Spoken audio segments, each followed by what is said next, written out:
Jacques, in his 50s, seems to have come to the end of his life. His nostalgia crystallizes around the death of his youngest brother. By recalling his childhood, Jacques takes the viewer with him into his memories. This is The Tree of Life, a film by Terrence Malick, which won the Palme d'Or at the Cannes Film Festival in 2011 and is probably one of the greatest religious and Christian films of the last 20 years. God is the main subject of the film Alpha and Omega. He is represented from the beginning to the end of the film, first in the form of a light, the inaccessible light that the Bible speaks of in the Epistle of James.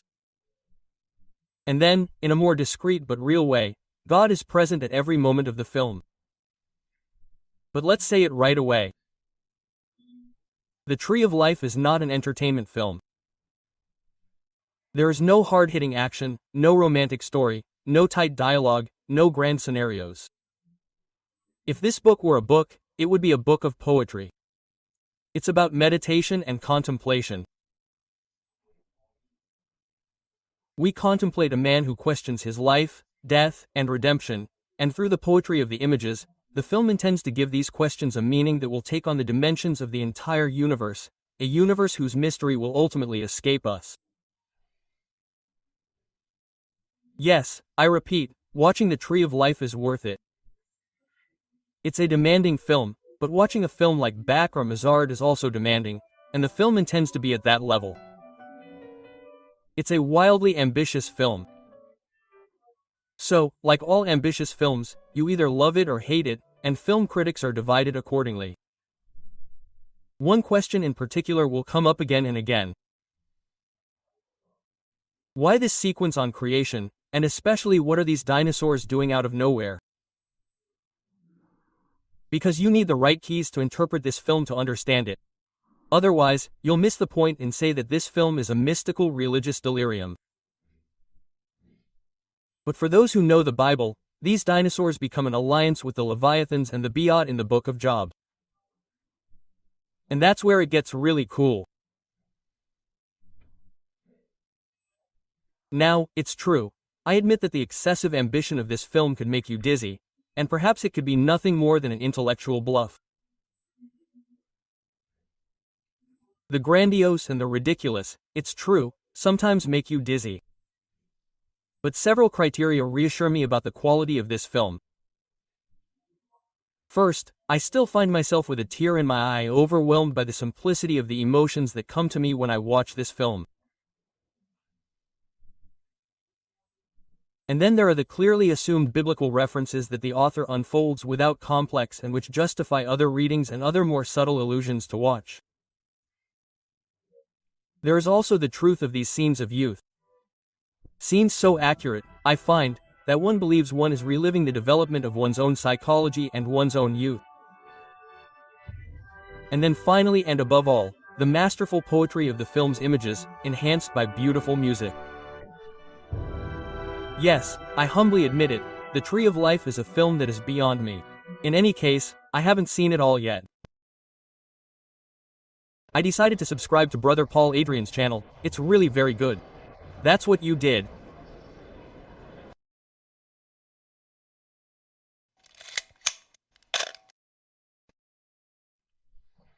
Let's say it again. Look, The Tree of Life is as magnificent as it is demanding. Without the right keys to reading it, you miss out on this film. And even with the right keys in hand, the door remains difficult to open. So let's start with the first key to reading it, the one that Terrence Malick gives you at the beginning of the film, and that's Job. The film is highlighted with a quote from the Bible. Job, who in the Bible has lost everything, his children, his wealth, his health, and who rebels against God because that's all he has left to save his dignity. In the film, Job is the mother who lost her son. We learn nothing about the circumstances of her son's death. We can imagine the worst or nothing at all. Besides, that's not the question. It's about a useless youth, a life that didn't live up to its promises, a love that a mother gave to her son, and that seems to end with this son in nothingness and pain.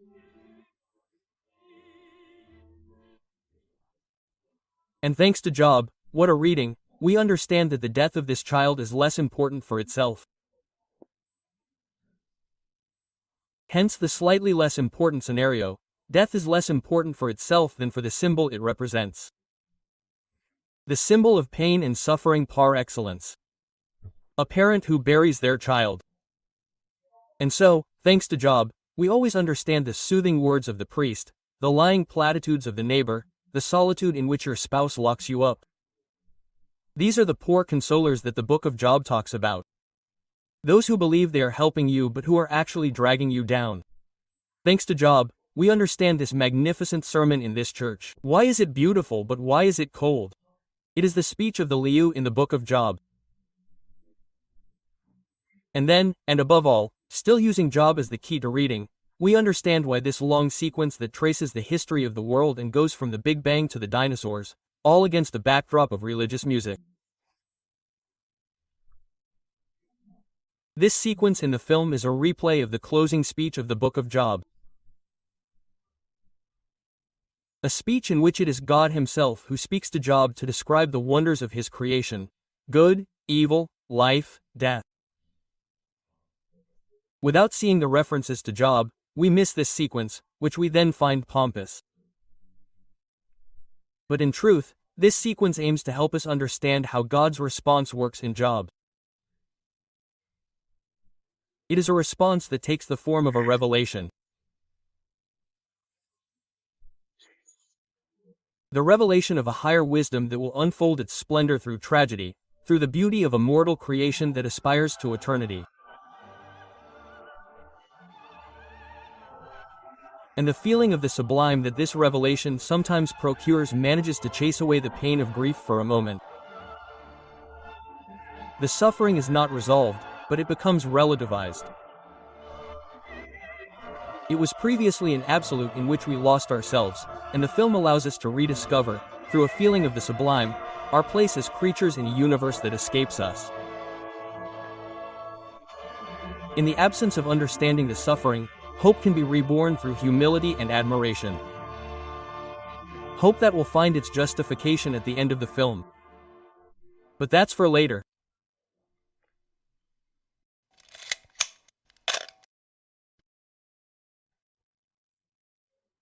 After the book of Job is the first key to understanding, here is a second one that the film will give you through a voiceover and that it gives you at the beginning of the film.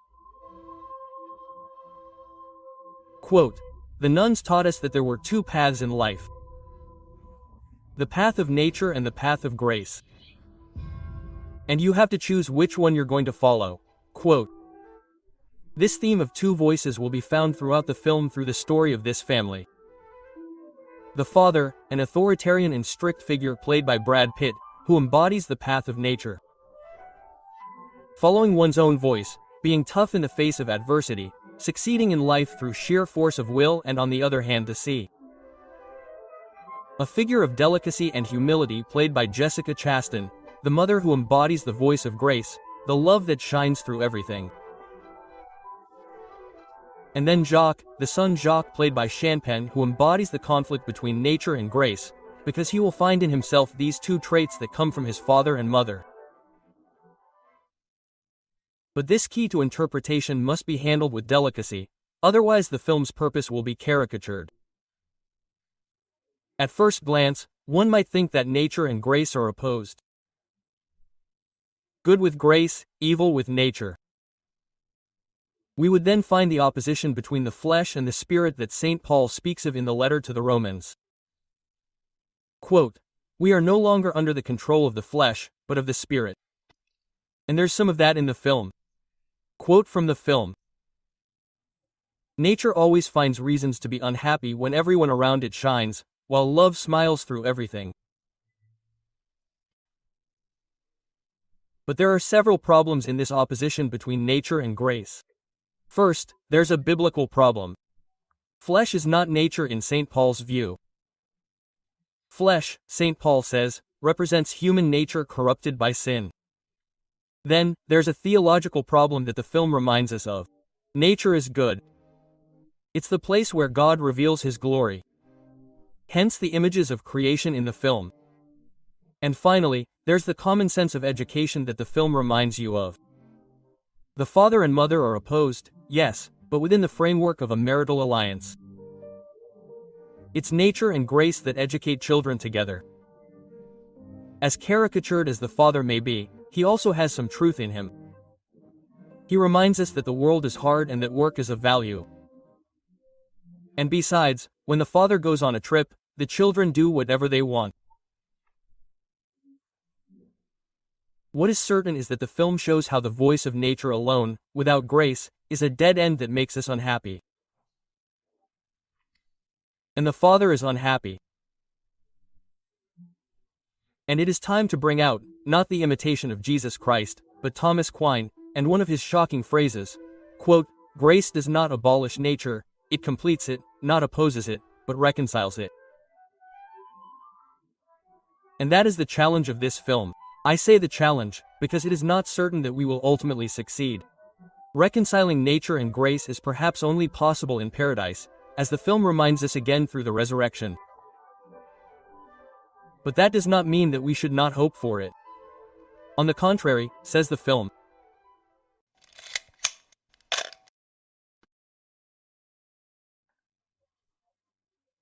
after nature and grace, after the book of Job, I propose as a third key to reading the film The Tree of Life, quite simply its title, The Tree of Life.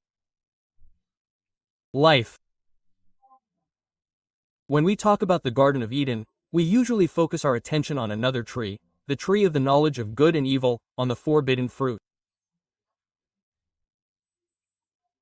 And we forget that there was another, more important tree, a tree planted in the center of paradise and whose fruit was permitted. A tree that we have forgotten. A tree that the film The Tree of Life will focus on.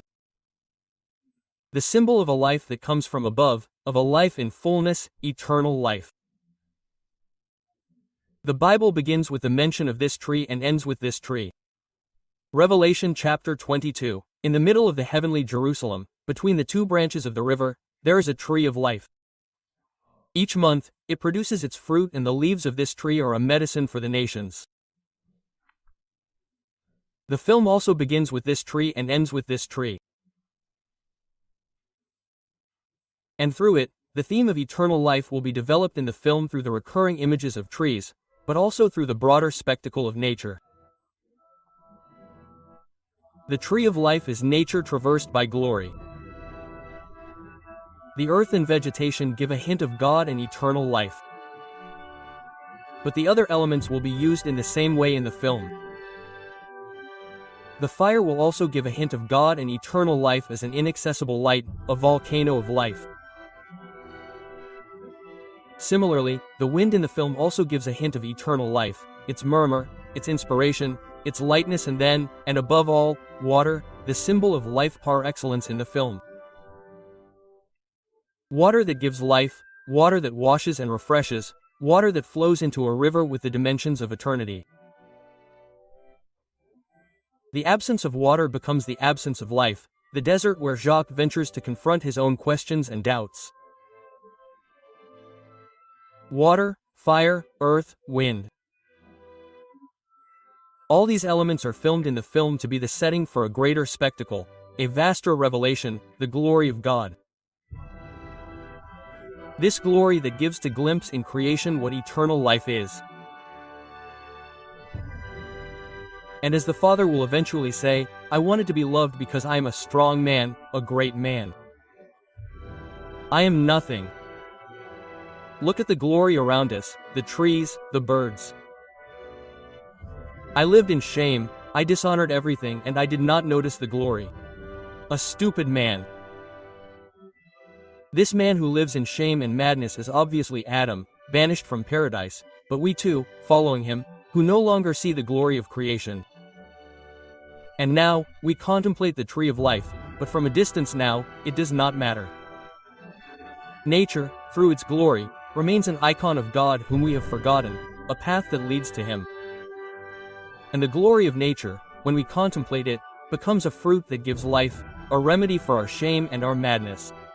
The tree of life is nature in its glory, and through it, God who draws us to himself. And this is what the film reminds us of. Today, I offer you one last key reading to understand this film, The Tree of Life. Confession. Confession in the broad sense. What we call today rereading one's life in the light of God. Hence this voice in the film, this interior monologue that constantly changes into prayer.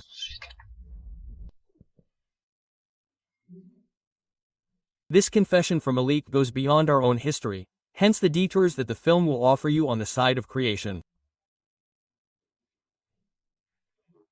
Because even the smallest life involves the entire universe in the film. It is a destiny. Human life is a destiny. Our history does not begin with us. It begins with eternity, with God who wanted us, with these sunflowers in the film constantly turn towards the sun and which evoke for us the angels turn towards the face of God before creation, before we even existed. And then the film shows that God unfolds his plan. God who goes through centuries of evolution will patiently shape us. And the film shifts. From the creation of the universe, we move on to personal history.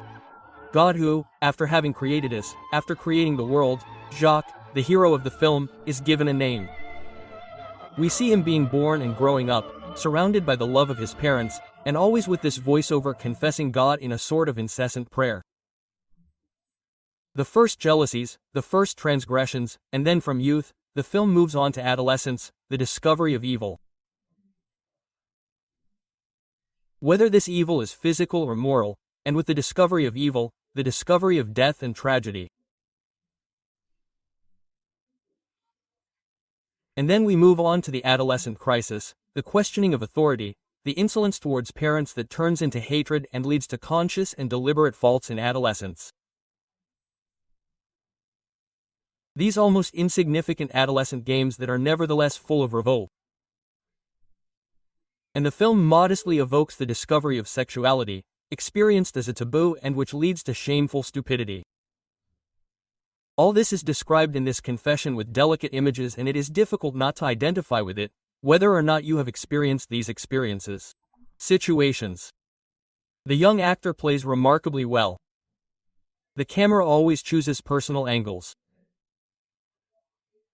Each time, we stop on a shot powerful enough to evoke our own youth. And then, at the end of the adolescent crisis, the child begins to find his own voice and discovers mercy.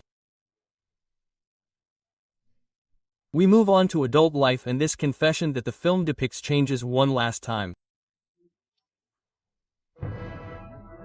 The pace accelerates, the centuries pass by.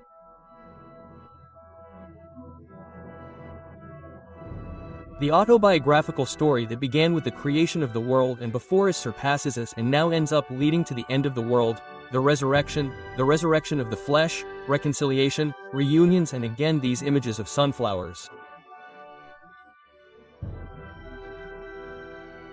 But they now evoke the end of our destiny. Constantly facing the sun, it is the beatific vision of the elect in paradise. Jacques the hero wakes up and brings us back to earth. The confession ends in hope. End of the film.